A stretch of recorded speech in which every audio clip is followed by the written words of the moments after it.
Thank you, Kaza, as well. Grammatical. Age and pronouns, please. Hey, sorry, did you ask something? Yeah, age and pronouns, please. Yeah, 29, he, him. Thank you. Which prompt do you disagree with? I don't know if I fully disagree, but I mean, I mostly agree with most of what's on there. It's the third one and what is that? One, two, three, four, five, fifth one. So when you say men are not the protectors or providers, are you saying that in like a normative sense, or that men cannot be protectors or providers, like in a definitive sense? Yeah, so I'm saying it from the basis that men have always been called protectors and providers from their traditional patriarchal gender stereotypical role, right? Something that men have always, had as a label, the protectors and providers. I'm saying that's never been the case, and it still isn't the case today. When we look at the ways that men said they would provide, it was purely off of the basis to do it financially. And to say that you were providing on the basis that women weren't allowed to, for me, is not really being able to qualify yourself as a provider, because it's almost like, well, if no one else can, then by default you are anyway, which is not something to brag about. If technically you are, oppressing women to not even be able to do that in the first place. So it's almost like as if to say, like, we had to or we did, and it's like, well, there's no other option. So when we look at today, men are definitely not doing that anyway. And in regards to the protectors, I would kind of say the same thing, which is that the way that men try to say that men are protectors would be going down the route of things like hypotheticals or the tiniest percentage of men within their countries, and then applying that to all the men to sort of say it's okay to uphold that label that men are protectors. Could you explain that second bit a little more, like when you say like tiniest percentage of men and then applying it to all men? Yeah. So men will say things like, if I say, give me an example of how men are protecting on a daily basis, they will say the military or the police force. Now, I live in the UK, and I know the statistics are slightly different elsewhere, but they're not too far off similar. But in the UK, 0.46% of men in the UK are in the police force, and about 0.23% of men are in the military. So to claim like, less than 1% of men in the UK are in those protective roles, what are the other 99.4% doing?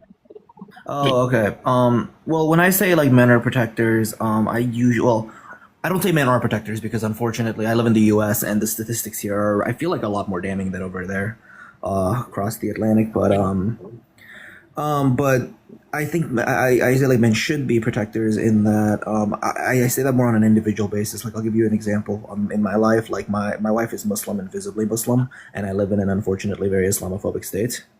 I am I'm a trained infantryman. I've since retired from the army, but I've multiple times had to tell other men, like granted I'll give you that one, it's usually other men who are doing this, like being Islamophobic to her. And if they get physical, then I have a gun on me. I have, I need to shove them off, Like for me that's an ideal that I've actually done before, but like something that I want other men to also do because men are what is it 55% stronger than women upper body strength wise. So like in a grappling fight, The issue that I've got with what you're saying, however, is wanting more men to do that in comparison to wanting more men to not uphold harm is something that I would say is the main thing to focus on, right? Because to call yourself a protector is only on the basis that other men are causing violence.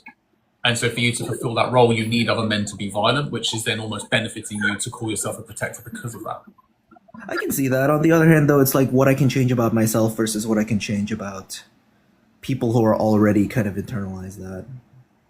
Yeah, so again, changing parts of yourself or adapting to situations is not then necessarily a representation of men being protectors. That's why I say individually there are people out there, including all genders, that can protect in individual moments, right? Yeah, But that's I not agree. demonstrating the way that you would be protecting on a daily basis. And if we were to take it one step further by looking at protective roles in society, women hold between 20 and 30%, whereas men hold between 9 and 10. So even if we wanted to take this prompt further, I could put a prompt up maybe saying, if anything, women are protectors. But men would push back on that many times anyway, and there's nothing they could really say that would combat that, because the way that women protect is not reliant upon women causing harm in the first place, but the way that men protect is dependent on that. Yeah, yeah, I can see that. And I mean, I don't necessarily disagree that women are protectors, especially with other women. But And men. But regarding the other point, regarding my role is necessarily dependent on other men being violent. I mean, I do tend to believe that there is kind of an undercurrent of violence in humanity. Like we've just kind of never seen an era of humanity where that's just been not been a thing. Yeah, So no, it's more like, patriarchy. Just because we've never yeah, seen it doesn't mean it didn't exist, right? Like patriarchy's existed for 13,000 years, but I think right, human in general is like 300,000. So, yeah, two, 300,000, yeah. so before patriarchy, there was never any of these systems set up where violence became a thing to lean upon to get certain things that you wanted that everyone adopted.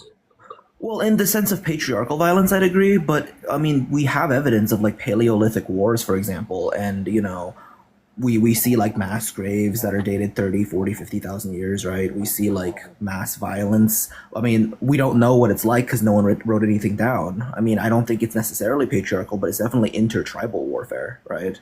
So Like you said, we wouldn't know, humans, right?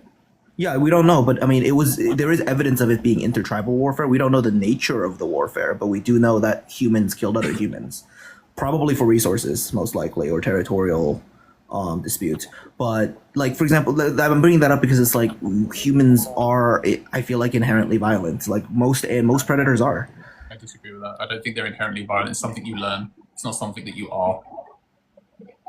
Um, I don't think well, this is a I think humans are capable of reason and compassion as well. It's also just we've done this experiment for 200, 300,000 years, and we still resort to violence in the event of survival, right? we haven't done And this so experiment for 200, 300,000 years. We haven't been experimenting that. no, experimenting, just putting people in natural scenarios and seeing how they behave. Like that's just kind of what evolution's been, or like cultural evolution at least. Um, But it still we doesn't we change the fact that behaviors are learned. Like I to respond in a certain way to something that maybe triggers an emotion, it's a mhm. choice how you end up responding to that. Yeah, no, I think individually that's true on a population basis, though. Like, we do know that there are certain genetic factors, like on a population level, that like our amygdalas naturally, make us do a fight or flight. We Okay. have like, stuff like that. Like, But to bring it back to the prompt then, how can you give an example of men protecting on a daily basis? um, I guess if your girl is going out for the gym or something, huh? Your partner. Sorry, could you say that again? Your partner. Yeah. Okay. Fair. Sorry about that. Yeah. Your partner is going out for, let's say, the gym, and she's going at like 5 a.m. Right? And you go with her, knowing that there are bad men out there, right? Okay. So you, huh? So that's protecting her? Yeah, it's kind of a deterrence. Because they also people also tell women to travel in groups as well because there is safety in numbers. And if you're a man and if someone attacks your partner, I think that you as a man have a responsibility to use the proportionate amount of force necessary to stop the aggression. Right, so but essentially you're kind of saying then that like it's on the woman's position to ensure that she is going with someone.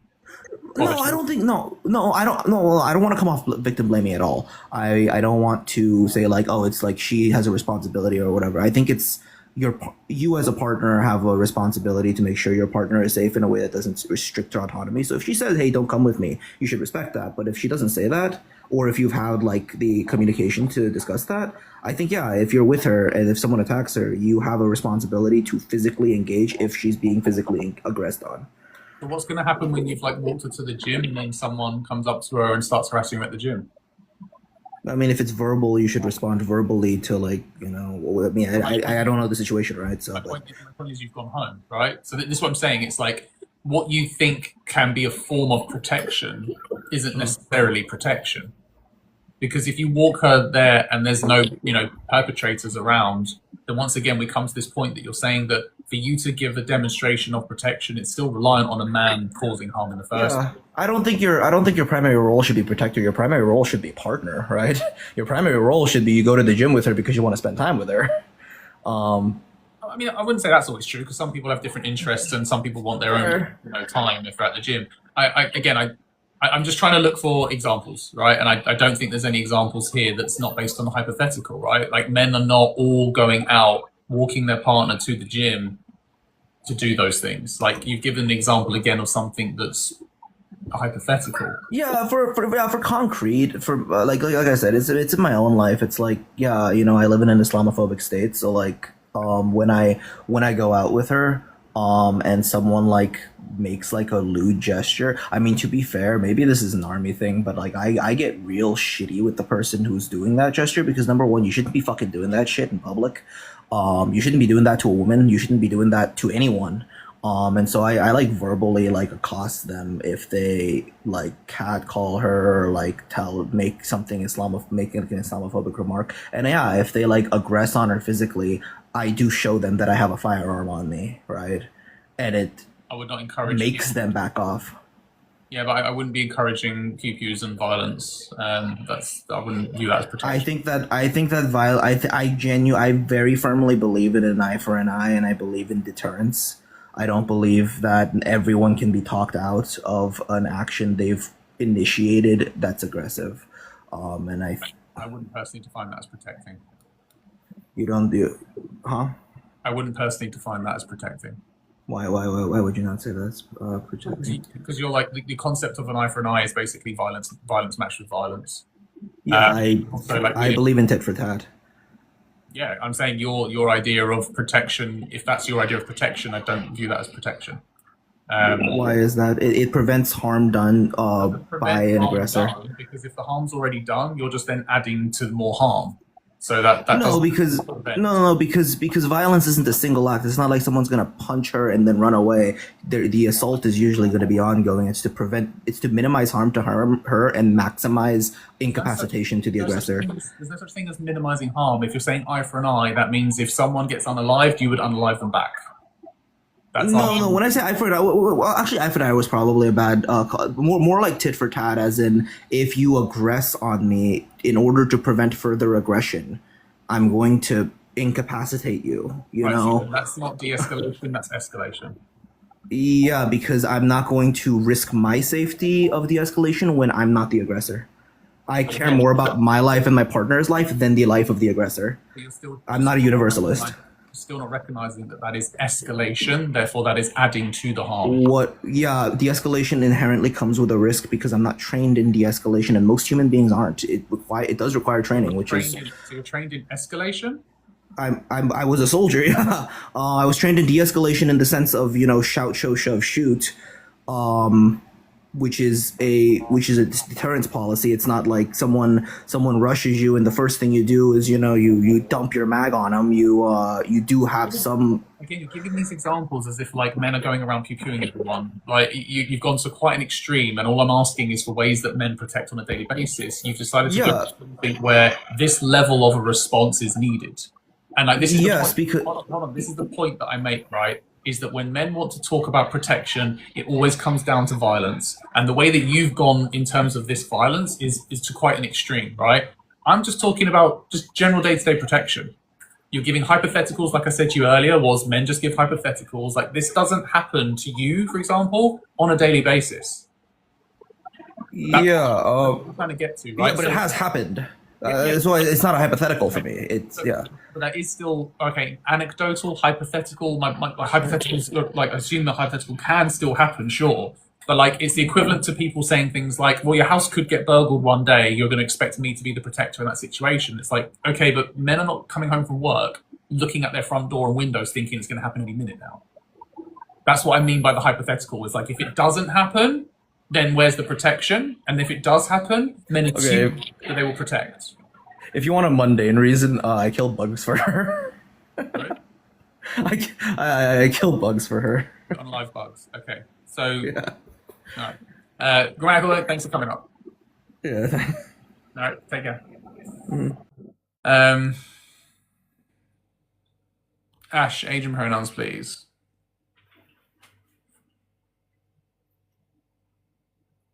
No, Ash didn't want to come up. No worries. Adam, age and pronouns, please. Dun, dun, dun, dun. Anakin, age and pronouns, please. Hello, you can hear me? Yep. Age and pronouns, please. Yeah, so I'm 25. You can, like, I don't want to make you uncomfortable, so just whatever pronouns makes you feel comfortable. Okay. Which prompt do you disagree with? Body count doesn't matter. Okay. What would you like to say about it? Yeah, hold on.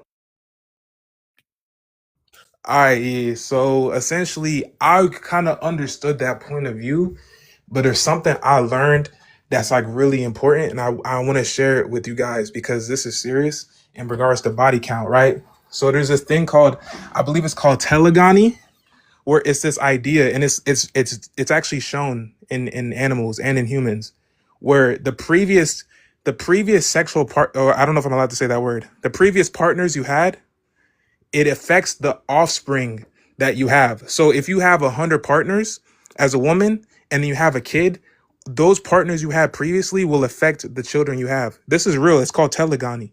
It's not real. That's not the case. You're saying it's not real, but I'm telling you it's real. It's literally demonstrated in animals. And so and so Like, oh my God. Ooh, wind spikes. Like, show me the science, please. Is this like when men do the whole like DNA lasting inside a woman for X amount, and then somehow it like travels past the blood what's it called, the blood barrier or something, and somehow manage it? No, no. CJW, age and pronouns, please. Oh no, Shawnee boy. Sorry, bear with me, CJ. Shawnee boy. The point is, there's nothing to show. It is that ridiculous. That's why it got Galaxy. CJ, age and pronouns, please. 19, he, him. Thank you. Which prompt do you disagree with? Can I disagree with two? Of course If you that's can. a go. I think the beginning one, like, is I'm saying the friend zone doesn't exist. I think it does Okay. because I think it simply comes down to, say, if you're interested in someone and they say no, I prefer you more as a friend than a romantic partner. That's Yep. classed as the friend zone. So I don't view that as a friend zone. I just view that as someone having their boundaries and the other person getting rejected. That's But, it. You but haven't. I just no, You haven't. you're not wrong. But I think that's just the name that's been culturally put upon it. Okay. So It's just do you know the origins of where the friend zone actually came from? no. Okay. Do you know the TV show Friends? Yeah. Okay. Well, loosely. Do you know it enough to understand like the characters and maybe the storylines? It's been a while, so I wouldn't say 100%. Okay, cool. So I'll let you know then. So Ross, at the very beginning, season one, episode 7, has feelings for Rachel, but doesn't tell her. Joey and Chandler basically tell him he's in the friend zone because he's not telling her how he feels, and therefore nothing's going to happen because they are friends, but he wants something more. Eventually, Rachel gets a boyfriend called Paolo. They are intimate and kissing in front of all of them, including Ross, and you quite clearly see that Ross is uncomfortable for it. And all the friends around seeing Ross's discomfort also now feel awkward. Eventually, I think Paolo cheats on Rachel and they break up. And Chandler and Joey basically say to Ross, now's your chance to get out of the friend zone. And by doing that, it's saying go and be the person that she should be with. So he goes to tell Monica to leave him to it and he'll go and console her. And he goes to do that. He's not doing that, however, to be a good friend. He's doing that because he wants to be her partner.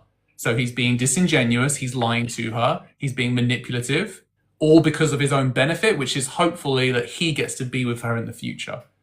So I, this, I, hold on, this the roots of it basically is that the friend zone has been framed as something you can get out of, which basically means not respecting boundaries when they've been put in place. I think that depends more on the person than the label people put upon it. Because you can label something, but how people choose to act within that label are their own choices. But If that's I the choose, issue. The issue if is that that there is a behavior or an emotion that does exist, and because that hasn't been dealt with properly, they then call it the friend zone. For me, that doesn't make it a friend zone. That makes you deflecting and avoiding from what you need to be held accountable for. That's the point. The feeling and the emotion exists, or the behavior exists. Friend zone doesn't. I mean, I think that's a fair. I feel like that's a fair point of view to see it from. But I can't. But could you also see it from another point of view where people just label it as people another person thinks you're better as friends? No, because the point is that men are constantly. So that's a friendship, though. Like, if you think someone's better as friends, that's basically someone saying, my boundary is I want to be friends with you, nothing else. You now have a choice: be a friend or go your separate ways.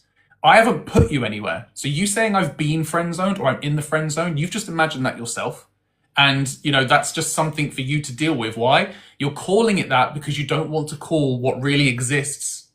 You don't want to address it, right? What do I feel after being rejected? I feel hurt.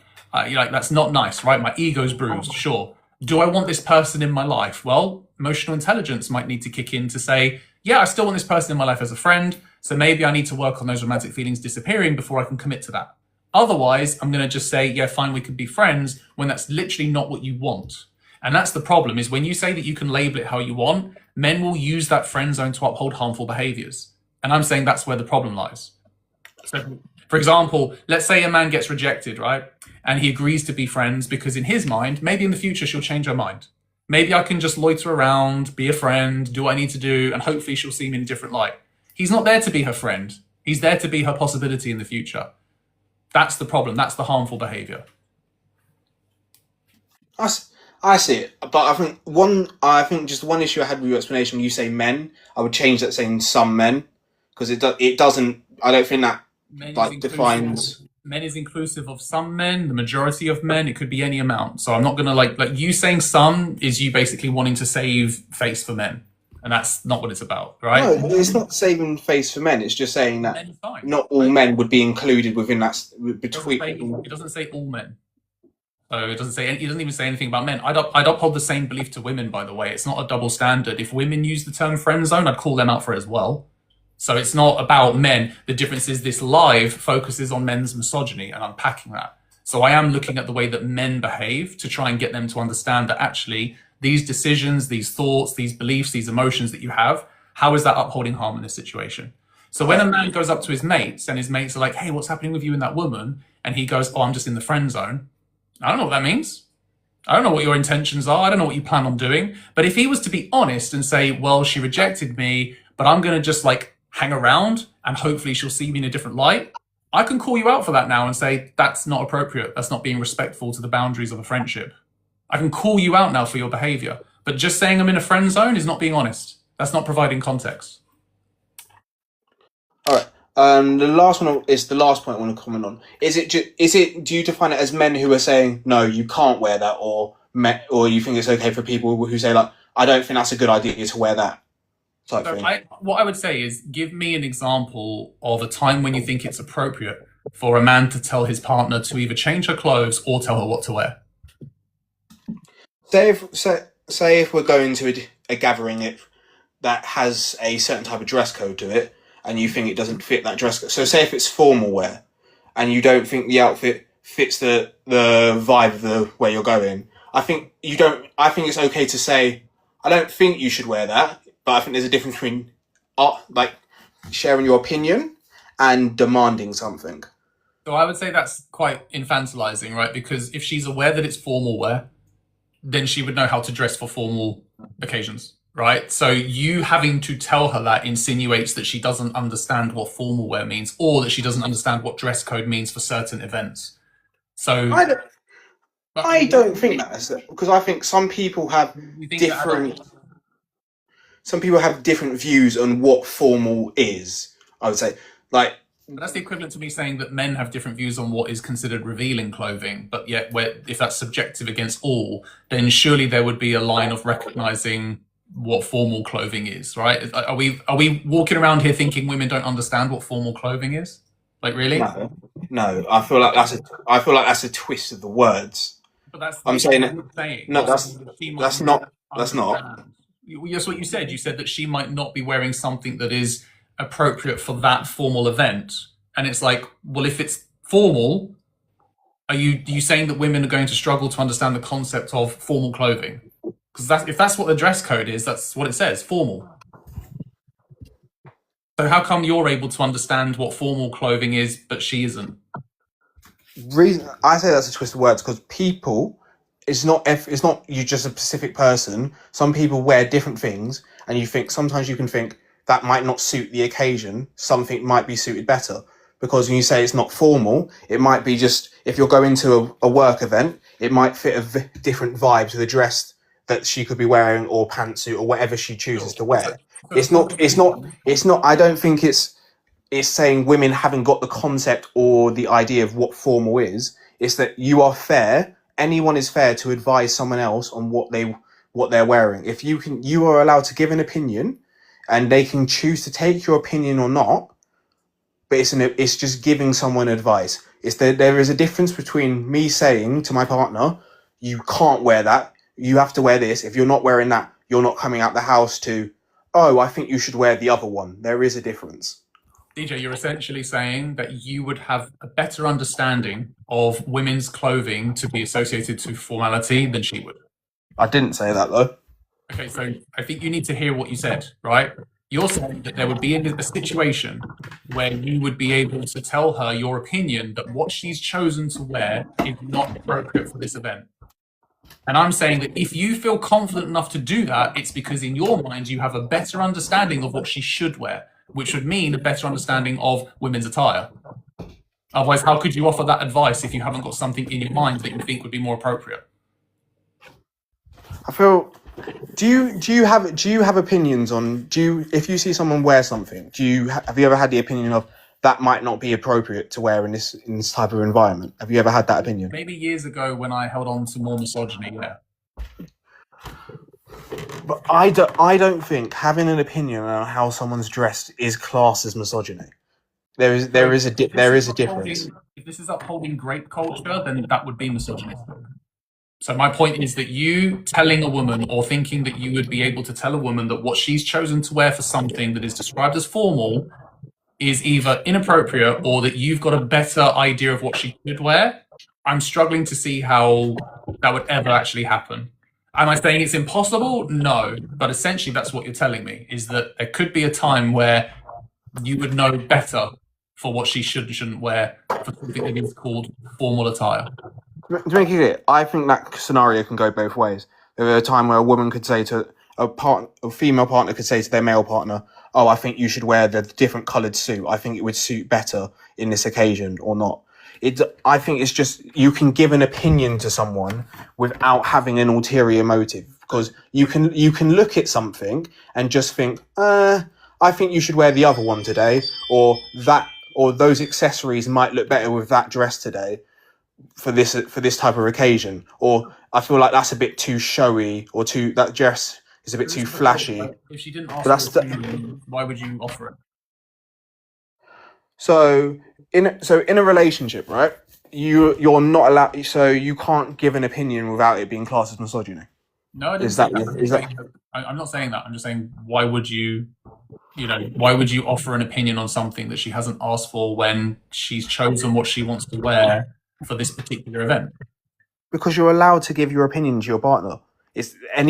You're allowed to say how you think. You have the freedom of mind, and I would hope you're strong enough in your relationship with your partner to just to give to give each other little advices about what they wear and what they don't wear.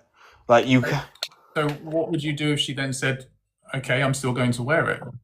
Fair enough. Move on. It was her choice. I just gave an opinion. I'm not forcing her. I'm not going to get angry if she says no. That's not what but again, other people could. But it's the matter. That's not what this prompt is saying. This prompt doesn't say men giving their opinion. This prompt says men telling their partners what to wear. No, but I did ask you at the beginning, is it okay to just give your opinion, and then you've later on pretty much told me if I can't give an opinion and it's still classed as misogyny. I didn't say that. I didn't say that was classed as misogyny. I said upholding grape culture is misogyny. So make it clear. I'm okay. It's okay if you want to give your partner. When you say make it clear, you read the prompt and then you decided to say, "Can you not give an opinion?" So you're the one that changed the prompt that you're addressing to something that it didn't say. So this is crystal clear. Men telling their partners what to wear or upholding grape culture. You then decided to change it to, "What about sharing an opinion?" I don't think that's a problem. That's not even what the prompt says. So you sharing an opinion is different to you telling your partner what to wear. Would you agree? Yeah. Like the first question I actually asked you was, can you give me an example of when you think it would be appropriate to tell a woman to change her clothes or what to wear? No, but that is telling someone to change their clothes based off your opinion, though. Okay, so again, you've changed it to I'm telling you or I'm giving an opinion. Those two are not the same. But Are you you just telling her to change her clothing, or are you giving an opinion on what you think about her clothing? Very different from each other. So can you repeat that? Sorry, it lagged out a bit. Yeah, very different between telling her what to do versus I have an opinion on what you're wearing. Those are very separate things. Telling someone what to do versus sharing an opinion, they're not the same thing. But we literally had a whole conversation about when I literally started at the beginning saying, if you just say, I think you should change what you're wearing, and we had a whole conversation based off that. And towards the end of the conversation, Yeah, because the way that you started the conversation was about infantilizing this idea that she didn't understand what it was that needed to be worn because she hasn't worn the correct attire for, whatever it was that you gave as an example. yeah, but I still wholly, strongly disagree with the fact that I don't think that's misogynistic or thinking the fact that a woman can't have the concept of what formal is. Sometimes people do slip the ball. She could be distracted by something else and wear the wrong thing. Have you never gone in your wardrobe, pulled something out, but I've never needed to tell my partner anything about her clothing, but never. Okay, and fair enough. That works for your relation. That works for your relationship. But I think every relationship is different, though. I never said relationships are the same. I'm purely stating if you are telling your partner what to wear, you are upholding great culture. If you want to change the wording to something different from that, then you're talking about a different point. I'm saying that if you go up to your partner and say, change your clothes or you can't wear that, then that is upholding great culture.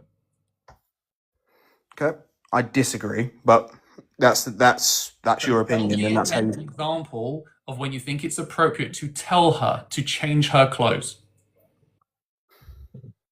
I gave an example before. You gave an example of I think you should wear something different. That's not change your clothes. There's a big difference between you saying I think. When you say I think, that's not telling someone to do something. Like you said, that's expressing an opinion. Those are two separate things because that opinion can be rejected. If you're telling her what to do, then you are controlling. Okay. So can you give me an example? All right. I'll give you an example. Say if they're wearing an item, say if you're going to a funeral and an item of clothing could trigger someone because of that item. Say it was linked, they could remind someone of something to do with that person. Like what? So, say if they've got a similar dress, similar necklace, or something like that, that can trigger a person. There is a lot that can trigger a person, especially at an emotional point like a funeral. Do you disagree? Yeah, I think that's ridiculous. I mean, that's like me saying you shouldn't go to a funeral because your face could trigger someone. Like what? No, that's fair. Say if you were on bad terms with one of them before they died, and they're saying you going to that funeral might trigger some people. It might be better if you don't go. That is a fair thing to say to someone. DJ, this is getting ridiculous now. I just don't think you actually have a proper example to give. Okay then. Okay, if you think it's ridiculous, I'll leave. Right, have a great day. Thank you. You Tapao, age and pronouns, please. Sorry if I've pronounced that incorrectly. Hello, how are you doing today? Good, thank you. Age and pronouns? Yeah, I'm 20. He, him. Thank you. Which prompt do you disagree with? I disagree with the first one. The friend zone doesn't exist. Okay, what would that say about it? Yeah, I believe the friend zone 100% exists. I actually have a definition for it right here. The definition says a situation in which a friendship exists between two people, one of whom has an unreciprocated romantic or sexual interest in the other. So yeah, definitions are descriptive, not prescriptive. So just because you have a definition for something doesn't mean it exists and doesn't mean that's literally how things play out. So Santa has a definition, right? But it doesn't exist. Trigger warning for the chat. But friend zone is a descriptor. So it's a description for a situation. It's a particular situation. That doesn't mean it doesn't exist. There's a descriptor for Santa, right? Well, I mean, Santa's a fictional character, but he's still a character. Same way Spider-Man, right? You know who Spider-Man is. Spider-Man isn't real. No, exactly. That's my point. The friend zone isn't real either. Are you saying like it's not a real tangible thing that we can touch? What are you saying? even as a concept, like men just use that to avoid accountability. That is the concept. The descriptor is the concept. Men use that to avoid accountability for what does exist. That's what I'm saying. How do men use it to avoid accountability? Let me know. Because I think there's an emotion or a behavior that does exist, and because that hasn't been dealt with appropriately, it's then I'm going to call this a friend zone dynamic. It's not a friend zone. You just haven't dealt with the situation. What do you mean friend zone dynamic? Go into detail about that. Explain. Sure. So your example might be something like a man asking out a woman, she says no, and therefore you're now in the friend zone because you remain friends. I'm saying that I'm saying that's not now a friend zone, because the person who rejected you has boundaries in place as to how they view you.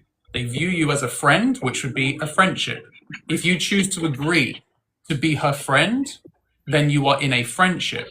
You having romantic feelings and now calling it something else means there is something that's not platonic within that friendship dynamic and boundaries. Therefore, you are being disingenuous by agreeing to something that you can't be platonic in. So the responsibility is on the man in that situation to be able to say, I can't really be friends with you right now because I actually see you differently. I see you as someone I want to be romantically interested in. I see you as a potential partner. Her boundary wasn't to then have that. Her boundary was friends. You're choosing to agree to that and calling it a friend zone just because you're not being accountable for your own emotions that you're experiencing. But you don't have to agree to be in the friend zone to be in the friend zone. The friend zone is simply you ask a woman out, she says I would rather be friends. That's the friend zone. Now whether you choose to actually be friends with her or not, that's on you. You can walk away. That would still count as a friend zone. No, it wouldn't. Because she doesn't see you as a partner, she sees you as a friend. That's what the friend zone is. The definition is right there. Whether you would like your definition. The definition's right there. The definition doesn't do anything for me. It's irrelevant what the definition is. It doesn't matter if it doesn't do anything for you. That's what the definition is. It doesn't matter how you feel. That's the fact. Of loads of things. It doesn't change anything, right? That's the equivalent to me saying like the mechanic has a definition. The friend zone. The friend zone is a descriptor. That's what it is. It's a descriptor. It's describing a certain situation. I don't believe it exists because just because you don't exactly. If you're going to keep talking over me, I will have to mute you. Stop, okay? Because you're just repeating the same nonsense and you're not actually listening to anything I've said. I've said the emotion or behavior does exist. That's what needs to be dealt with. Calling it a friend zone is avoiding that. There is accountability that needs to be had from that individual. Calling it a friend zone is deflecting from it. The friend zone does not exist. Your emotions or behaviors do. Like the friend zone has nothing to do with the emotion or the behavior. It has to do with the situation itself. So again, the friend zone does exist. You're just saying that there's something. Hold on. You said don't talk over you. Please don't talk over me. I want the same respect. No, so that's not how the live works. I will interrupt misinformation on things and I'll mute if I want to. You haven't. It's not misinformation. I will let you talk, but you don't run the live. So don't come in here making out you do. So simple respect isn't granted in this life. That's fine. I can agree with that. Sure, whatever. But now you're fantastic. No, respect is granted. You started being disrespectful, and I will let you talk and I will let you respond, but you're interrupting when I haven't finished. So we can be respectful, but it didn't start with you. So continue, please. Again, I interrupted you. You interrupted me. It happens in conversations. See, I mean, you can't let it go. We're adults. We can get over it. Please get over it. Get over it. Get over it. Literally. Get over it. You're the one coming back. Anyways, back to the conversation. The friend zone was just a descriptor for the situation. Fair enough. Moderator decided to drop you for your disrespect.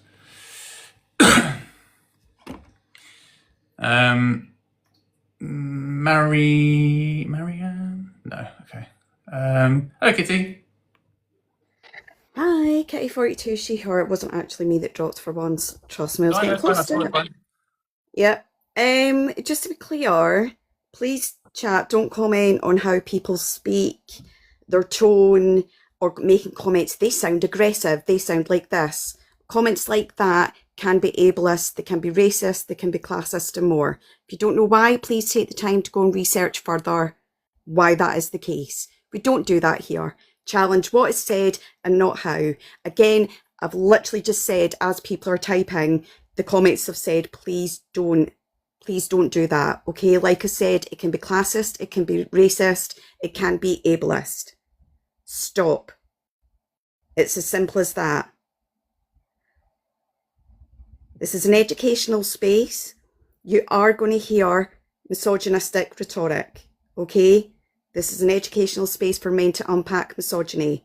Please be mindful of your own triggers. take a break if needed, and hydrate. We're not going to tolerate pushback. We're not going to tolerate the kind of disrespect to mods or to each other in the chat. It's as simple as that. And what we're not going to have between, whether it be chat or up in the panel, is arguing back and forth, and then it just becomes very chaotic, and the live then does not become accessible. Okay, because people with screen readers and more, everyone's just talking over each other and interrupting, and no one can hear. No one can follow along on screen readers because the captions cannot track what's being said. Right, I'm done. Thank you, everyone. Bye. Thanks, Kitty. Bye-bye. Appreciate you coming up. Anakin, age and pronouns, please. Oh, no, you got Galaxy earlier, sorry. Marianne, can you let me know if you're a man that disagrees, please?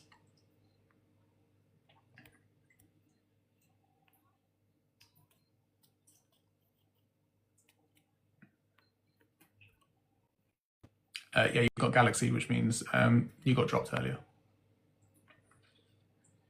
Means someone sent a Galaxy to drop you.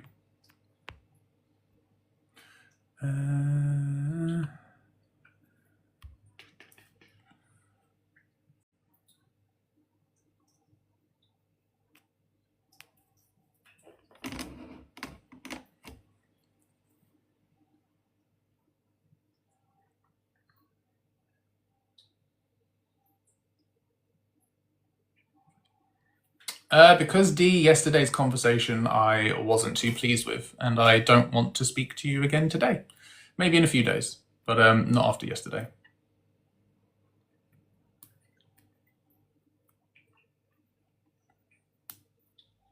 You can ask questions in the chat, of course, but I'm yeah, having a break from conversations after yesterday's.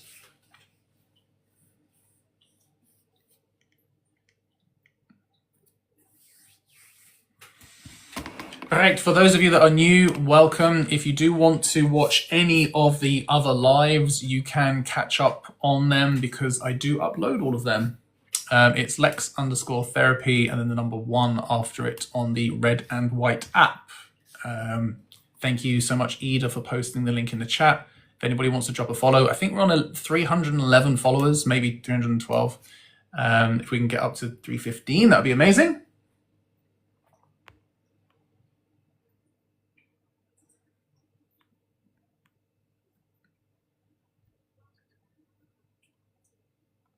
Swiss, age and pronouns, please.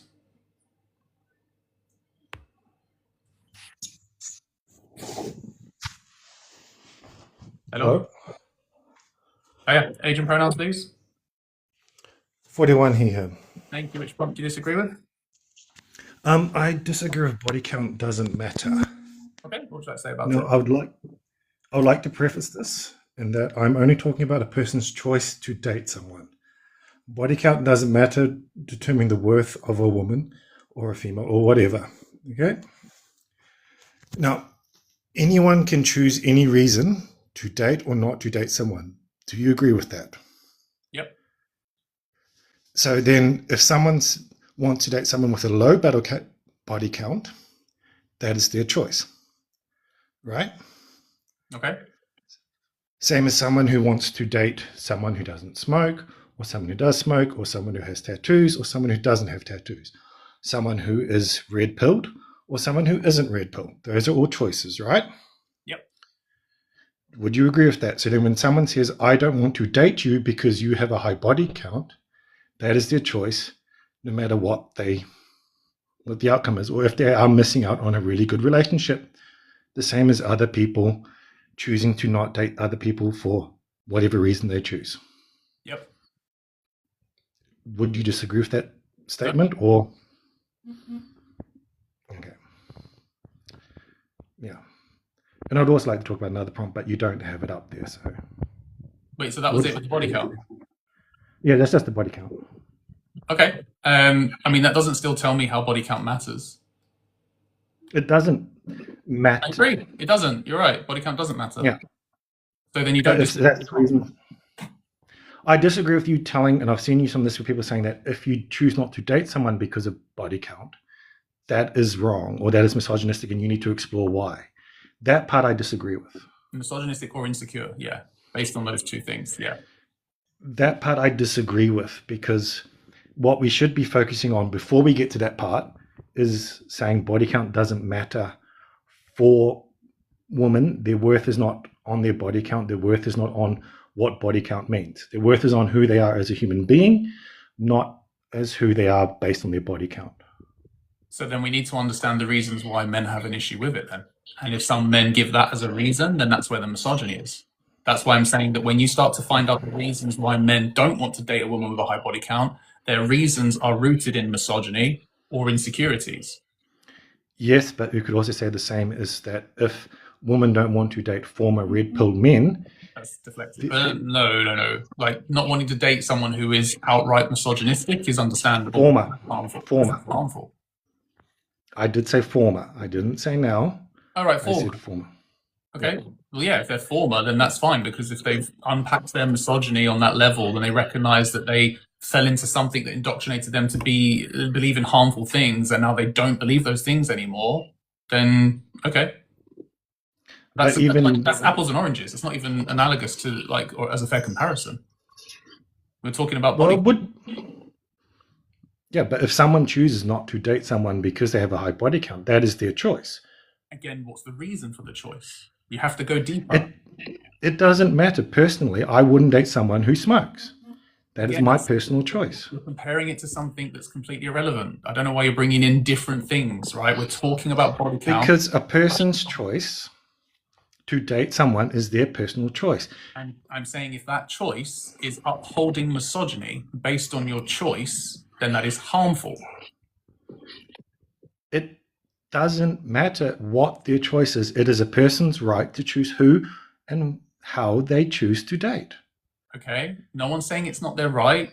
What I'm saying is that if that reason is rooted in something harmful, then it is upholding the oppression that women, femme-presenting people experience. Therefore, that is something to unpack. But if I choose not to date someone because of that, even though I might miss out on a great relationship, that is my choice. Same as if... No one said it isn't. We're missing the point. It's not about that you can't have the choice. It's about recognizing just the reasons for it. And if there's an opportunity to unpack that, then that would be much more better on the basis that you are not then upholding oppression towards other people. But that women do not have the right to go, you need to date and explore your misogyny to date me. I didn't. Every time I give you an answer, you deflect it onto something that I'm just not saying, or you compare it to something like smoking, which I didn't even mention. I'm not saying that women need to say that or should say that. I'm saying if your reason for not dating a woman with a high body count is a misogynistic reason, then that should be unpacked. Yes, you can still choose to uphold the same belief, but that's your male privilege in being able to have that opinion, causing that harm and not caring. That's what this live is about, unpacking the misogyny, because that's the exact thing that oppresses women and femme-presenting people. And all you're basically saying is men shouldn't care if they have that misogyny. No, I'm not saying men shouldn't care, because I'm saying we should stop earlier where women are viewed less because they have a high body count. But when a man says, I don't want to date you because you have a high body count, it doesn't... Them saying that is their choice. And yes, I get where you're saying that those choices come from misogyny and what their belief in that a woman's value is having a low body count. Some men don't care. I agree. And I'm here to educate men to hopefully get them to change their perspective so that they do. That's the point. Men should care. But their right to choose doesn't matter on why they have that opinion, because some people will not date other people for ridiculous reasons. But are those things rooted in oppression? Some of them are. So can you give me an example of who is oppressed from smoking? Where's the oppression on people that smoke? You notice how smoking isn't a systemic issue for people in that regard? It can come if it's been stopped because of cultural reasons. Some people have cultural reasons that they smoke. Part of rituals. For example, I believe it's in the Mayan culture. that they will have that has been stamped out due to I believe it was one Spanish ruler's hatred of smoking, that they no longer, well, it's now coming back, they no longer do a cultural a cultural thing around smoking. I can't remember the right term for it, but there is something cultural around smoking that they do have that has been taken out because they were suppressed by the colonizers. Okay. Or it could be the same as tattoos. So how are people who get tattoos experiencing oppression? They're viewed as being not part of normal society, as being criminals, as being outside the norm. Because that's not oppression. That's like what, discrimination, judgment. There's people who are getting rid of the taumoku in New Zealand, thinking it is wrong. Okay, so I mean, again, every example you've given is not an example of oppression. So taumoku is a sign of oppression. That is the Maori facial tattoos and their tattoo culture. Okay, so there's people who are saying that when we're talking about women, we're talking about half the population here. Yes. So it's systemic, meaning that it's happening globally. So I'm trying to understand why you are pushing on the belief that men are entitled to their choice. Like, fine, but the only point you're making behind that is that men just don't need to unpack their misogyny if they've got it, because that's all you're saying in response is they have the choice. No, I'm saying that we need to go earlier to have their thing around where women should be valued based on who they are, not on their body count. But if that was already unpacked by men, then they wouldn't be not dating women for a high body count for that reason. So what would now be? Some would not date women. They would like but to have But if they've unpacked the things you were just talking about, where men don't, view women in that way, then that wouldn't then be the reason to not date a woman with a high body count, because they'd have unpacked that. That's what you're saying. If we go before that, so if they're now still not wanting to date a woman with a high body count, okay, wins the L poll. It was probably becoming a bit circular, but I'm just trying to understand. Like, the repeated response was, men can still have the choice. And that's the point. That is literally the point, is that it doesn't affect men. Like, if women, had the same choice towards men wouldn't be systemically harmed from that. But men choosing that whilst holding on to misogyny, women experience the harm. That's quite literally the point.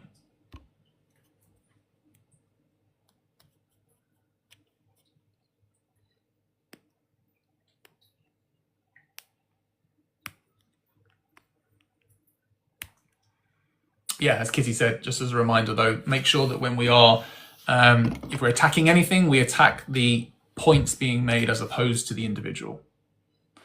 Apollo, I was going to bring you up. We're on 24k likes as well. If we could try and get that up a little bit more, that'd be amazing. Please make sure that if you are reading any responses from the moderators, it is not them attacking you. It is either an opportunity to learn or some kind of a warning, because maybe you have said something that is on the level of causing enough harm that you would be muted or blocked at some point. They're here to protect the space. They're here to ensure that people are able to learn from the space.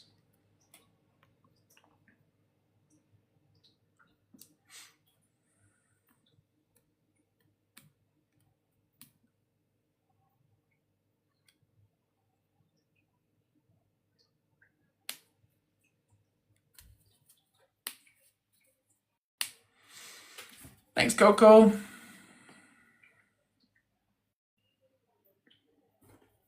Love that, Darian. Hello, Darian, you right? Hello. 29 he, him. I just kind of want to touch on, because a couple of the guests have come in here and basically alluded to the fact that people are entitled to their opinions and that people are allowed to do what they want. And, like Lexus said, they'd be right. You're allowed to do what you want. You're allowed to have your opinions, right? Like, as long as you're not harming anyone, that's the way it is. However, I take that as long as you're not harming anyone, and I take it a step further, and I've said it before and I'll say it again. You are, of course, entitled to your opinion. But if your opinion has a negative impact on people's lives, rights, or right to exist without prejudice, then your difference of opinion makes you a bit of an arsehole. And people reserve the right to call you out for it. Now, does this mean to say that there's an expectation that people have to change their opinion, like we're telling you what to do? No. However, if you are someone who like deems himself a quote unquote good person, or deems yourself a quote unquote someone who's not trying to be harmful, you would take the opportunity of the call out as a reason to go, maybe I need to do some work to make sure I'm not being a bigot. You know, so again, going back to the guest who was saying that he could just have his opinion on what his partner is wearing. It's like, no. Like, sure, you can have that opinion, but the system that is set up whereby your opinion is not just an opinion is often getting women unalived. Your opinion is not just an opinion. It is actively harming women's lives. So while you sit there and say, I'm entitled to have an opinion on what my partner wears, actually, if you look at society as a whole, if every man decided that they, again, was entitled to have their opinion on, women are being unalived. Women are being unalived, and your biggest thing to worry about is whether you get to have an opinion on her clothes. Like, I need men to seriously look at the situation women find themselves in and recognize that our opinions just don't matter. Our opinions don't. And actually, I go as far to say that unless a woman asks for your opinion on her clothes, you should keep your mouth quiet. It's actually got nothing to do with you. Fixing your lips to open your mouth about her clothes when she hasn't asked you for your opinion isn't this I'm just being a good boyfriend. I'm just being a good partner. It's actually perpetuating the very violence and harm that we are talking about in these lives. You may not see it as that way, but that is the God's honest truth. And the same thing for the previous guest just now, whereby men are allowed to not want to date whoever they want for no reason.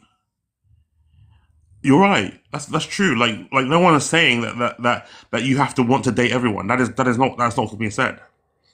But your reasons for not dating someone, if it's rooted in harm, if it's rooted in violence, then your difference of opinion makes you an awful person. Your interest in your partners, whether that's sexual or romantic, it's rooted in some sort of bigotry and harm. Therefore, it is violent, and therefore people reserve the right to call you out on it. Now, does this mean that there's an expectation that you have to change your mind? No. But if you are living as someone who doesn't want to be a bigot, if you're living as someone who does not want to contribute to the harm, you will recognize that you have to change that. That's not us telling you what to do. That's you trying to live up to the good person you think you are. And if you don't want to do that, that's fine. No one's actually going to force you to do that. But then stand in your bigotry. Own the fact that you're misogynistic for thinking that. Own the fact that you're transphobic for thinking that. Own the fact that you're racist for thinking that. Own those positions, and then we can all move on. Because every time you reframe your feelings about someone else and it's rooted in harm, you're not owning that part, and people are shouldering the burden of your cruelty. People are shouldering the burden of your bigotry. And to me, and I'm saying this knowing that women know this already, but that's just not fair. Women should not have to exist in a world where everything they do is criticized and then shoulder the burden of men being attracted to them, despite the fact that everything they've done is being concocted through a system of patriarchy. It is not fair. So get a grip, wake up, and understand that being entitled to your opinion doesn't mean that people aren't going to have their right to say anything about it, especially when your opinion is rooted in a system of oppression. Anyway, that's all I'd like to say. If you didn't understand what I said, my DMs are open. If you had a problem with what I said, my DMs are also open. I cannot stress enough, everyone, that we are so against combating one system of oppression by propping up another that there are people that have been blocked from this space from us clocking that they're not picking up what we're putting down. There are people that have been blocked from this space. We mean what we say. Ableism is a no-go. Transphobia is a no-go. Racism is a no-go. Please listen to what we say, and then you get to stay in a space, and we get to continue to work hard and do the work that we think is important. Anyway, I love you, Lex. I miss that handsome face. I will see you soon. Appreciate it. Take care. Bye-bye. Right, we have got traveling, who is not traveling to the box right now. Hello. Age and pronouns, please. 25, he, him. Thank you. Which prompt do you disagree with? Body count doesn't matter. Okay, what would you like to say about it? Okay, do you think if you're Christian, you are allowed to just choose a partner that believe in the same thing than you? Well, if you're talking about a place of religion, there's a lot of misogyny in religion. So how would you know that you're separating the misogyny from the religious beliefs that you are holding on to? No, it doesn't matter. We can also make other argument, but in overall, my statement is, if you having some sort of belief and for you want a partner with somehow the same belief, it's your right to choose someone with the same belief, right? Okay. Do you agree with that? Sure. Okay, and if for you body count matter, then for you it doesn't matter, right? No, that's right. Why? Because I don't think if it's your own belief. Yeah, I don't think it's the body count that matters. I think it's the misogyny or insecurities that matter, and they project that onto body count being the problem. But how is it misogyny when women can have the same thinking about it? If a woman just wants someone with 3 or less, or maybe 5, that would be internalized misogyny or insecurity. Why is it? So I think men are stupid that want a woman with low body count that have themselves very high. But let's not be ableist. Don't use that word. Right. So again, let's think about this. Right. Purity culture is something that has always been upheld towards women. All right. So because it's always gone against women, that's why it's been misogynistic, because the same standards were not applied to men. Purity culture taught women that the best chances of you finding a husband, which was pretty much what women had to depend on, fathers protecting their daughter's virtue, to then transfer her over to him as property. I've looked after you, I've raised you, now it's your turn. You go to him now and he's now your husband, he'll look after you. The best chances was if you were as close to a virgin as possible. I agree with that. This thinking is stupid. I agree with that. Stop saying that word, it's ableist, I told you that. Okay. All right. So, but again, the point I'm making is that it's always been rooted in misogyny, to be trying to encourage women to have as low a body count as possible because it's tied to her value. That's what history did to women. So upholding the same beliefs now is upholding that same misogyny. I will disagree because I understand that this was history, but we don't talk about history anymore. Today is today. And I think a woman can also... We do talk about history because history literally shapes the world that we live in right now and is still current. So just because it started in history doesn't mean it's now stopped. Okay, then how would you... If it's still present now. Then would you say it's misandrist if a woman wants a man with a low body count, or what would you say about that? I told you it was internalized misogyny or insecurities. Women have internalized the misogyny they've experienced to then project it on men. That's internalizing the misogyny. No, I think if someone wants a partner with a low body count, it's their right. Yeah, you still haven't told me the reason why. If it's their belief, same with... That's not the reason. You're just telling me a statement. I believe. Why? Why did you come to that belief? Why do you need to be with a woman with a low body count? What does it mean? Let's say you never had some hookups and you're just... No, Charlie, I'm talking to you. You personally. Why do you need to be with a woman with a low body count? I don't say that it's for me. I say in general. Like as example, for me, it's also not important that my wife is Christian or anything. I just say in general, some people have some belief and they want a partner with the same belief, and then it's okay. You cannot say body count doesn't matter for you, and it's okay, but it doesn't matter because it's your statement, doesn't matter. Your statement is for everyone. Yeah, again, I've already explained, like, it's rooted in misogyny or insecurities, and that's projected onto body count. I'm still asking the same question until you answer it.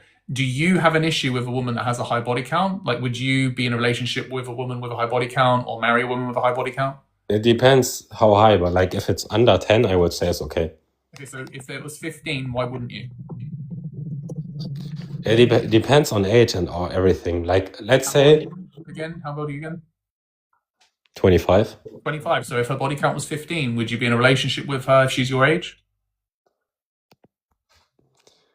Depends on the situation. I think it would be like a yellow flag. What if it was 20? Yeah, like why she have that much is the question. No. That's not your business. I'm asking you why it bothers you. Of course, it's my business. I want it as partner. Traveling. I'm asking why it bothers you. You don't need to find out more information. She's told you her body count is 20 or 15, whatever it is. You need to tell me why it bothers you. Before you try to gain context, you are already judging because you've labeled it as a yellow flag. What is it that bothers you about that? There are like studies that the more person you had with, the less likely you attach to other people. What study? Because if you're trying to talk about pair bonding, then that study was done on swans and voles, not human beings. So what study are you talking about? It's not about pair, like, look, I also know from experience, I know people that just have 1, 2, or maximum 3 people, and they are like, wait. I don't want your experience. That's anecdotal BS. I don't care about that. I want to know the reason why it bothers you. Like and this is what I mean. You're kind of deflecting away from everything right now. You're not answering the question because you don't want to reveal it. No, look, it's not about me. It's like in people in general. If some people traveling, stop. You're doing it again. You're deflecting now onto other people. No, you tell me I should not talk about my own experience. So I tell you, if someone have this belief, then let the people have this belief. Traveling. I'm asking you the same question, and I'm going to have to drop you soon if you don't engage properly because you're just avoiding it. And I think you're avoiding it because you know I'm going to prove you wrong. Right? I'm asking you, if a woman had a body count of 20, why would you be bothered by that? Because you sitting here saying because there's studies, don't tell me you sat there and like read loads of studies about whether or not a woman with a body count of 20 is going to match you. There's something you feel about that. It's not because you've read something. What's the reason you don't like it? It also the potential partner can also have STDs. Okay, so let's say that you've been with you've got 2 women in front of you. One woman has a body count of 2, and she's never used protection, and she's never had an STI test. And she also doesn't know right now if she has an STI. Or you meet a woman that's got a body count of 10 who used protection every single time, had an STI test every single time, and she can show you that she has an up-to-date STI test. Who would you feel more comfortable having schmecks with out of the 2? And everything is tested? Yep. She could literally show you, by the way, if you wanted to have schmecks with me right now, I've got an STI test to show you that I'm clear. Which one would you rather have schmecks with? The one that's had schmecks 10 times and can show you that? Or the one that's done it twice? We just talking about schmecks and not about relationship? Yep. Yeah, then of course the more experienced one that is safe. Okay, so my point then is that's not a body count issue, that's a safe schmecks issue. Because ultimately her body count was higher, and you're saying the higher the body count, the more likely she might have an STI. That's not true. It's the fact that whether she practices... What do you mean it's not true? It can, of course it's true. The more like... No. If you practice safe schmecks, right, that's what's going to prevent you from catching an STI. Someone who's had schmecks 100 times and been safe every time will probably be more safer than someone who's had schmecks 5 times and never used protection. Even like condoms, what are the most safe protection, aren't 100% safe. Okay, so is 98 or 99% more important to you than someone using 0%? Okay, I will ask you, do you think Smacks Walker have STIs or not? No, they don't, because otherwise they wouldn't be able to work. That's the point. The schmecks workers probably have the most amount of schmecks in comparison to the average person, and they have to get tested every single time because otherwise they would be out of a career. If What they do you mean they have? Like, no, there are like a lot of street workers, and I'm sure they are positive on some kinds of things. Schmex workers, and I'm saying that if you are a Schmex worker, and you need to get tested for your career, then you're going to get tested. So again, the point I'm making, or the point that you're trying to make, is that higher body count leads to this. Your concern is safe Schmex, which is absolutely fine, by the way. Like, Look, it's okay to want to be with someone that has safe Schmex. But yeah, if it's your belief, it's of course. Like what I say is, I don't disagree with if you don't care about it or anything. I say for some people, they care about body count, and it's their right to care about it. You're deflecting. Stop it. I don't need you to repeat what you've already said. I'm combating the point you made about how a higher body count can lead to more chances of STIs. And I'm saying to you that if that's the reason you don't want to be with a woman with a high body count, then you are mixing up body count to safe Schmex. Because if a woman said to you, hey, I've got a test that I got done yesterday and it shows I've got no STIs, and you really connected with that individual, do you think you might want to have Schmex with them that night? Look, I say about some people have different beliefs. That's my statement, and you're arguing about like my personal preference about some theoretical questions. Yes or no? If you really got on with someone and there was lots of flirtation and you felt a connection and she said to you, listen, I've got an STI test here to show you I haven't got any STIs, do you think you'd have Schmex? What does this have to do with that some people believe it? I'll get there. Like this is what I mean. You don't engage in the things for me to land my point. You deflect all the time. So yes or no? Would you have Schmex with someone if you really got on with them and they showed you they've got no STIs? Yeah, maybe. Hold on. After you've then had Schmex with them, she then says to you, by the way, not that it matters, but my body count's 150. Now what? Does it matter? Yeah, it's of course. Like who have 150? Wait. She's got no STIs. Why does it matter? You've had Schmex and she's got no STIs. What's the problem? It's still weird. Like which person have 150? Whoa. Like especially in my age. Like if this means like you have like 2 per week. Trevin, you just said that the reason that you wouldn't want to be with a woman with high body count is because she might have STIs. And I'm just saying to you that you've just had Schmex with someone who doesn't have any STIs and she's told you her body count's 150. So what's the problem? So, I mean, if you want it, it's your choice. You have the right to choose it. Like, I would not like that. But I mean, that's what I say. You've already had Schmex. Like, as example, I would never choose a Muslim girlfriend, but some people that are especially Muslim or just looking we'll leave it there.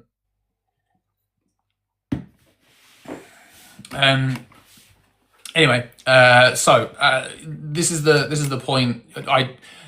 To those in the chat, by the way, I feel like there's a 2 or 3 second delay because obviously I dropped and then the messages are flooding through after, and I'm just like, oh, they've already gone. But I get it. There might be a slight delay. So, I mean, like, yeah, this is the issue that men face when it comes to the body count thing, right? Is like these hypotheticals prove that the logic isn't consistent. That's the most frustrating thing, you know. Like, if you had Schmex with someone and then they told you their body count was 100, it literally doesn't matter. You might still say, I don't want to be with this person in a relationship, fine, but you still had Schmex with them. So the issue isn't the body count, it's the safe Schmex. Jake, age and pronouns, please. Oh, appreciate it, T. Oh my gosh. Hello, Jake, age and pronouns. Hey, 31 and any. And which prompt do you disagree with? The friend zone doesn't exist. Okay, what would you like to say about it? It does exist in people's minds. Oh, okay, so like Santa? Well, no, I was thinking more like a internal mental Facebook sort of thing, where you've got like a book of friends in your head, in your zone, in your life. You mean just friends? Yeah, friend zone. You know, these are all my friends in my friend zone. Yeah, you wouldn't introduce them to other people like that, though, would you? You wouldn't say, hey, this is my friend zone. You just say, well, this is my friend. I did when I was younger at university. I'd say, these are my friends from this zone, these are my friends from that university, these are my friends from studying this, different friends, different zones. Yeah, I mean, I just don't believe you. I don't think people are introducing friends as like certain zones. Like, well, I'm autistic, so that might be why. I've been told I'm quite weird. No, I'm not saying that either. I'm just saying that I don't think people in general introduce people as zones. They don't categorize people into zones by introducing them in that way. Okay. I'm talking about the way that men think the friend zone exists, and I'm saying the friend zone doesn't exist. All that's happened in the examples they give is that there has been a rejection.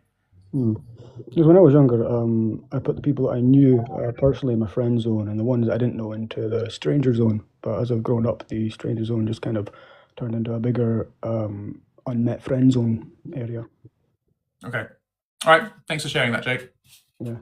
And then the body count does matter, I believe, because we unalive over 3 trillion animals every single year for sensory pleasure, and I believe that should matter because it's the leading cause of forest deforestation and ocean acidification, which is a horrible thing for the climate crisis. So body count is in reference to schmecks with people? I was just thinking body count as in we unalive over 3 trillion animals every single year for sensory pleasure. Yeah. Oh, there we go. Okay, 42, she, her. Yeah, that was the comment I was wanting to address, that you made some quite vulgar comment about unaliving bodies for sensory pleasure. Would you like to expand upon that in the chat? Yeah, the animal agriculture industry unalives over 3 trillion animals every single year for our sensory pleasure. Jake, we're not here to discuss that. Well, it says body count doesn't matter, and I believe that it does matter. Okay, so how was that related to your comment that you made in the chat, which was not related to this? What comment was that? I don't know. You've deleted them. The one that you've just commented upon. What, the body count one about over 3 trillion animals being unalived every single year for our sensory pleasure? No, please stop repeating that. Stop repeating that, please. Okay, we're not here to discuss that. Oh, well, I thought the prompt was for people to discuss it, but okay. Men are not the protectors or providers. I believe they are protectors and Let's stop you on mute because Kitty's talking and you're just ignoring her. Oh, yeah, I'm quite used to that from Scottish men in particular. Anyway, Jake, you made an inappropriate comment in the chat.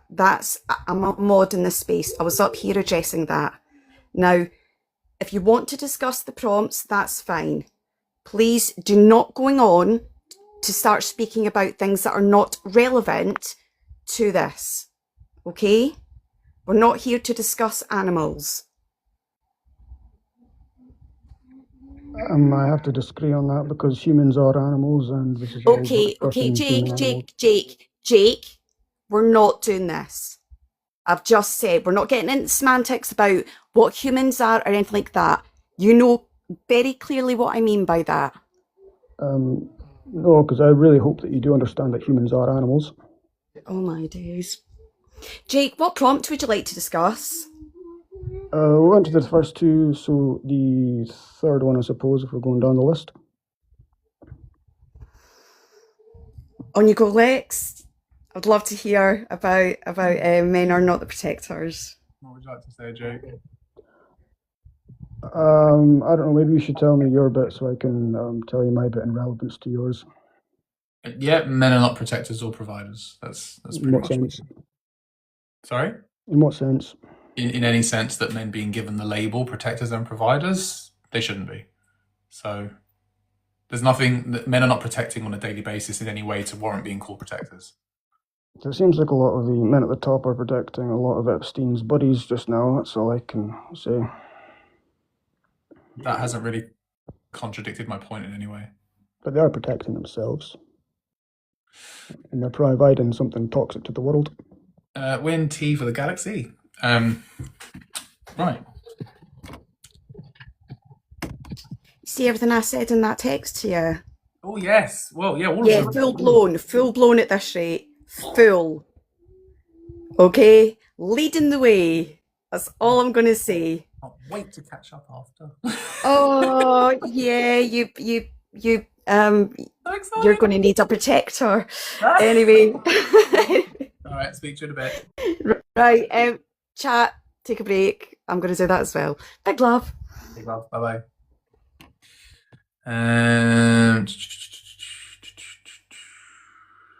Oh, Connor, not a good take, buddy. Unless you're talking about me and Kitty's conversation, fair enough. But if you talk about the guest, then I was going to say the guest was not banter.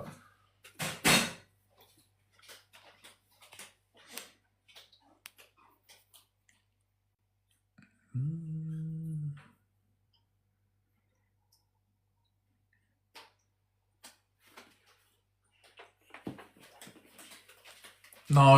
no, no, no. Trophy jacket.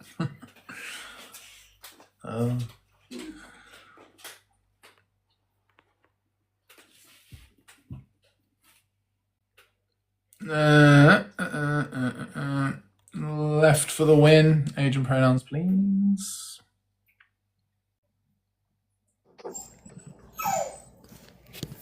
Hey, I guess I have more of a question for one of the prompts to maybe help me understand the logical consistency of it. Your age and pronouns first, please. Oh, sorry. 28 and he, him. Thank you. Which prompt was that? All men until no men. I guess my question is like, if you applied that to like. Don't do it.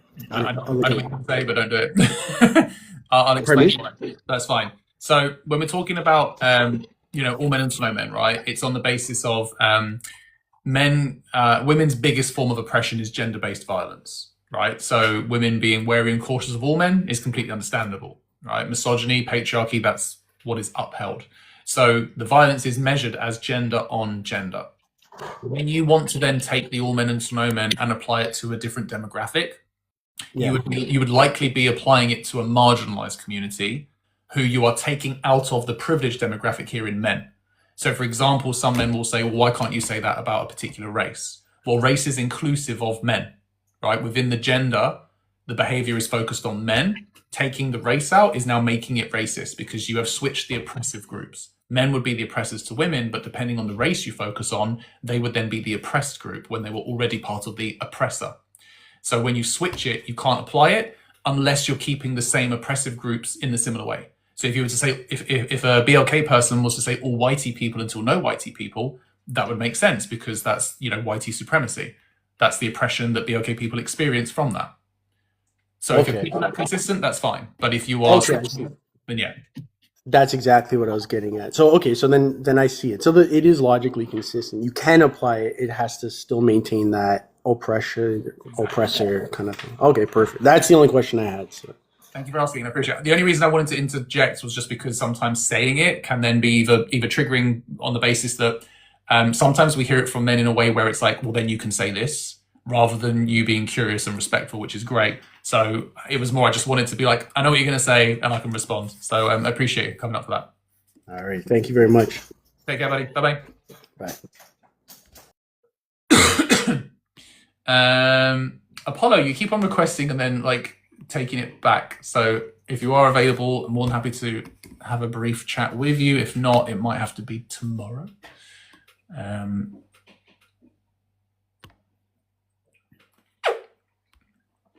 You are? Okay. You can request if you like.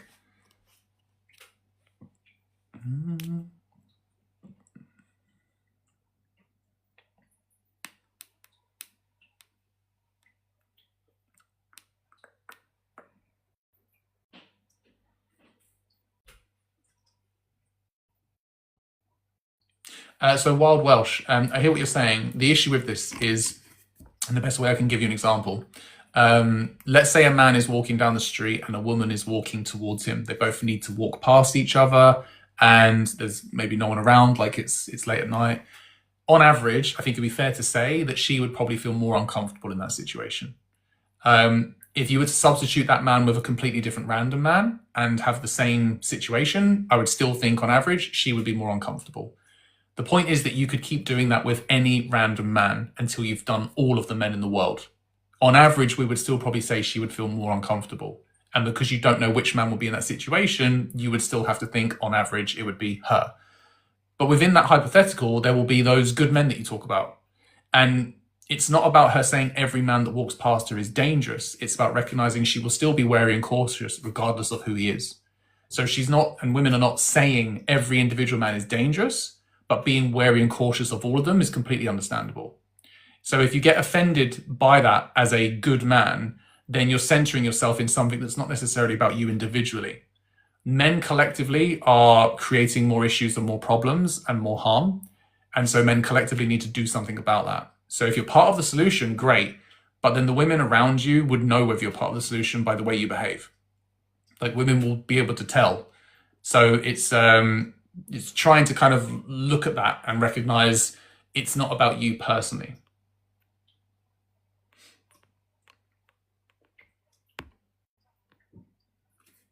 Yeah, the reason for that, Welsh, is because again, like women, obviously, Apollo. Okay, Apollo, I'll just invite you. Sorry.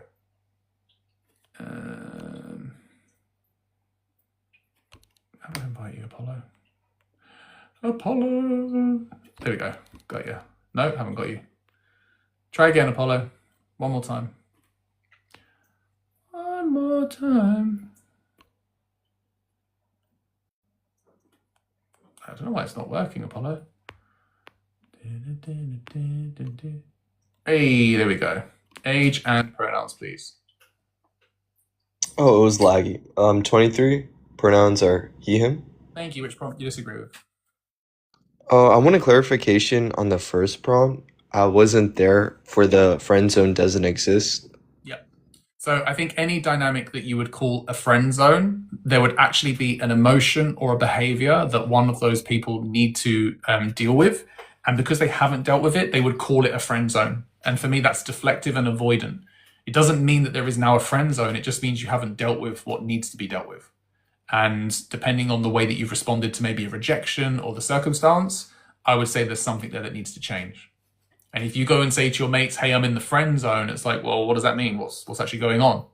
You know, like, do you want to be in a friend zone, this thing you're talking about? Or is there something going on there that's not platonic between the two of you and it's not working? And again, if it's not working, then again, something needs to be dealt with. I see. Okay. So for some context, I'm bi. So when it comes to both men and women who are my friends, I'm only friends with people who I'm not physically attracted to, in the sense that, for example, say if there's a man or a woman who I find attractive, but they're not attracted to my gender orientation, that also comes into the play in terms of the attraction itself, because attraction isn't just not physical attraction. But I tell my friends this who ask about, oh, they're in the friend zone. I just tell them, just be friends with people you're not attracted to in general. Are you saying that avoids the whole dilemma you just described, or is that something entirely in itself different? It can do, but my issue is that what you're stating there is that people are actively choosing to be friends with someone that they are schmexually attracted to on some level, right? And so I don't think it'd be fair to say that that dynamic between them and the other person is platonic. Because if you've got attraction on that level towards that person, then one day if that person just randomly went, hey, do you want to see if we could work together? You'd probably go, yeah, okay. Which means you were just kind of waiting for that possible change. And so being friends with someone, the boundaries and it being platonic is, you know, equal. It's met in the same way. So when there's that difference in dynamic, whilst one person would say, well, that's what the friend zone is, I would say that person's just not being accountable for their emotions and feelings. They've chosen to agree to a friendship with someone where they are not actually being a platonic friend towards them. That for me is the bit that they need to be held accountable for. I'm not saying it's a horrible thing, but it can turn into something harmful depending on the way you use those emotions within that dynamic. And I think there are a lot of men out there that don't necessarily, you know, hold on to them in a healthy way, let's say.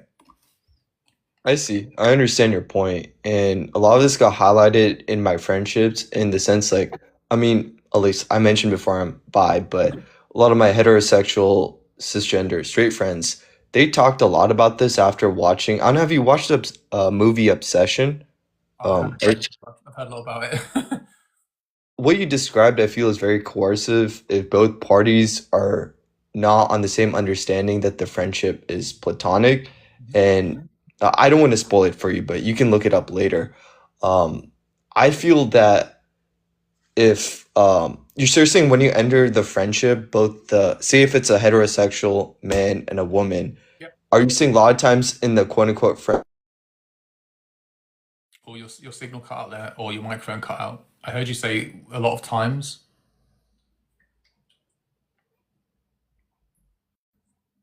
To each other as friends, but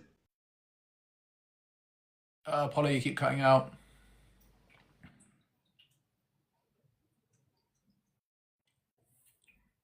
Apollo, I can't hear anything you're saying if you've said anything.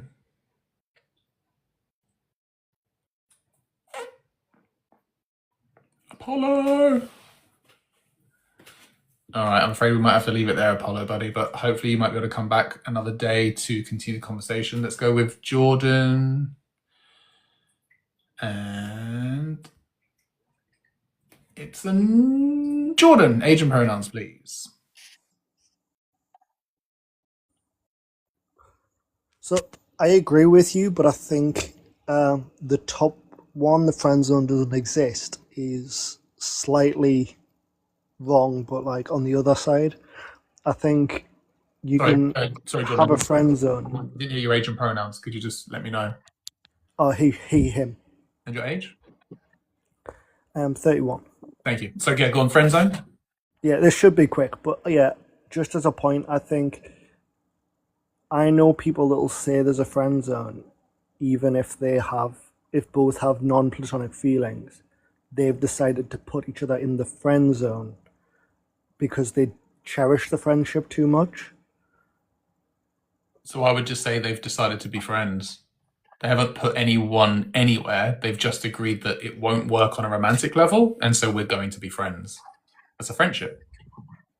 That was all I had. It was just, I think certain people could call a friend zone that. People that they class as too important to like risk the friendship. Okay, I hear that. Like I say, I think calling it that, though, in my opinion, is more like if your boundaries are what your friendship sort of contains, then you're just agreeing on your friendships. You're just agreeing on your boundaries within that friendship. I wouldn't say there's any kind of zone or anything. It's just you're just friends. Okay, that was it. Ready? Cheers, coming up, Jordan. Have a good one. No worries. Bye bye. Right, that's all we've got time for this evening.